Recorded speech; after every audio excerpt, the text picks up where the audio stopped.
Ebbene, oggi ragazzi parleremo come riscaldare una stanza con 130 euro di materiali per realizzarlo e con una spesa giornaliera che si dovrebbe aggirare intorno alle 3 euro, non di più. E può anche funzionare, funziona a diesel, ma può funzionare anche con olio esausto. Poi questo lo vedremo in un altro video. Filtro d'aria, tubo di canalizzazione aria calda, tubo di aspirazione aria per la combustione, un silenziatore, tubo marmitta, il riscaldatore, qui avviene la combustione, pompetta per il diesel, attacco 12 volts, pulsante di accensione, telecomando. Naturalmente al posto di questo, staccando questa spinottiera qui sotto, si può mettere il display computerizzato, un mini PLC che controlla temperatura, combustione e tutto il resto. Serbatoio per il diesel, va modificato, la pompetta va fatta in modo perché è rumorosa, quindi questa poi la coibendiamo. Qui c'è la ventola, aspirazione aria, aria calda, dove poi ci andrà questo tubo con una bocchetta per canalizzare il tutto. Vediamo le modifiche che possiamo fare. Noi lo alzeremo, metteremo dei piedini per tenerlo più alzato, perché come potete vedere i tubi di scarico sono sotto, aspirazione e mandata. Metteremo un filtro naturalmente per il diesel, perché a quanto vedo qui non c'è nessun filtro. Metteremo un piccolo PLC al posto di questo, quindi un PLC per farlo funzionare meglio, e poi proveremo anche, come ho detto io, farlo funzionare ad olio esausto, senza tante procedure, basta filtrare semplicemente l'olio. Però ad olio esausto sicuramente la camera di combustione a fine anno bisogna dargli una pulita. Quindi faremo un casino di modifiche e facciamo in modo che questo lo facciamo funzionare a casa. Naturalmente ragazzi, tengo a precisare, questo è un test, lo faccio per me. Se non siete in grado è meglio di non farlo.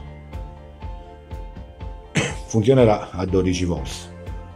Questo è l'ingresso 12 volts. Noi ci metteremo un mantenitore di carica e una batteria, così anche quando se ne va la corrente lui non andrà in protezione e continuerà a funzionare tranquillamente. Vi farò vedere dopo la prima messa in funzione come andrà senza modifiche, e poi faremo le relative modifiche. Allora, come potete vedere, qua abbiamo l'aspirazione e qui ci deve andare la marmitta, che è questo tubo qui. Siccome che la curva non si può fare meglio di così, quando lo andiamo a mettere, come potete vedere, il dislivello tra qua e qua c'è, quindi questo toccherebbe a terra. Quindi noi che facciamo? Metteremo dei piedini su questa parte, a tutti e due i lati. Io ho preso questo sistema, che lo metterò qua così, per alzarlo da terra. Quindi non abbiamo più il problema della curva del tubo di scarico. Ebbene, come potete vedere, la modifica, così l'ho rialzato, ci ho messo le ruote, nei buchi già esistenti.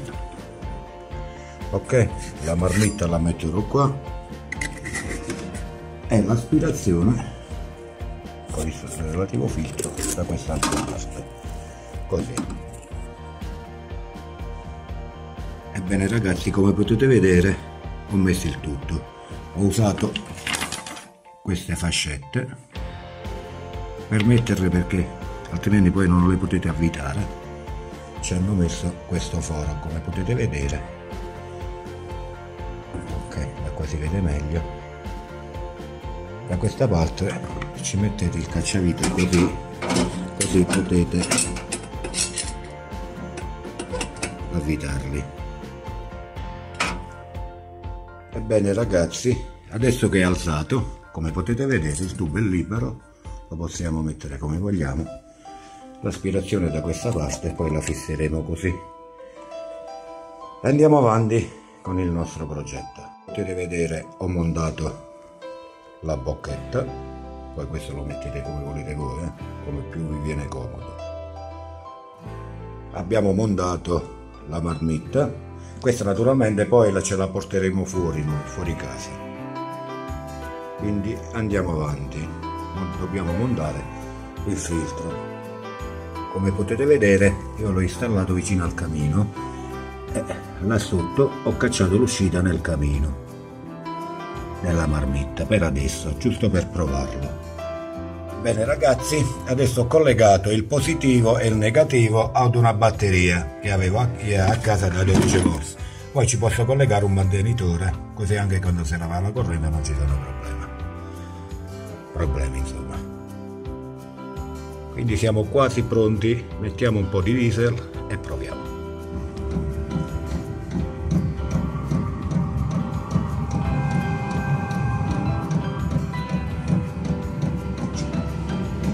È acceso, ho impostato la temperatura, adesso vediamo cosa farà. Sembra un aereo. Ma questo rumore lo fa soltanto all'accensione, poi si stabilizza. Come potete vedere da telecomando, temperatura ambiente 23 gradi, io l'ho messo in automatico a 27 gradi.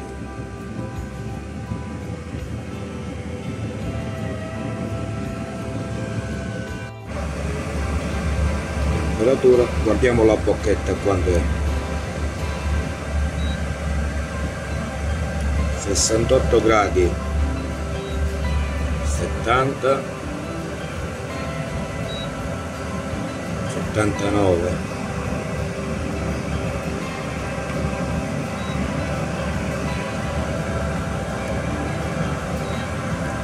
98 come potete vedere.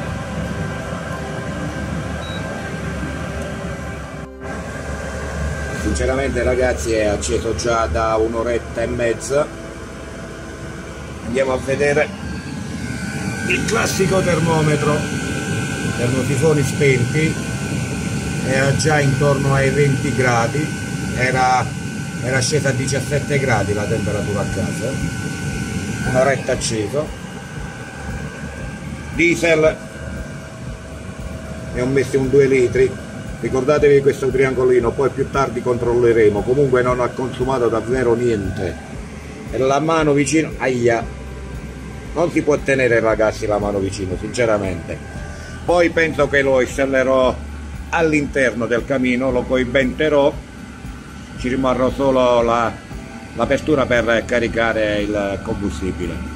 Sinceramente ragazzi fa paura, dentro non c'è nessun odore, c'ho anche il rilevatore di CO2 quindi gas e cose varie a casa, non ha squillato nessun allarme, non ha suonato nessun allarme, quindi ragazzi potete stare tranquilli. La pompetta non si sente solo la ventola che gira molto forte ragazzi, perché se prendo una carta vi faccio vedere, adesso vi faccio vedere con un foglio di carta la potenza che c'ha. Come vedete ragazzi la potenza è tantissima. Ebbene, se il video vi è piaciuto ci sentiremo la prossima volta, vi raccomando iscrivetevi al canale che mi aiutate a crescere. Poi vi farò vedere una volta finito e anche passo passo tutte le eventuali modifiche che apporterò a questo sistema. perché facendo un calcolo, ragazzi, anche miscelando il 50 e 50, 50 diesel e 50 olio esausto, naturalmente è solo per una prova, quindi ragazzi vi raccomando, se non sapete dove mettere le mani non lo fate. Il mio è un video che serve solo a farci riflettere su come si può risparmiare a casa. Questa una cosa è sicura, guardando l'uscita che c'ha, la temperatura che c'ha, sinceramente io penso che è attorno a molti kilowatt di potenza, più di una stufa a pellet classica di sicuro. Quindi ragazzi vi raccomando, fate le cose se sapete come farle e fatele in sicurezza. Alla prossima ragazzi.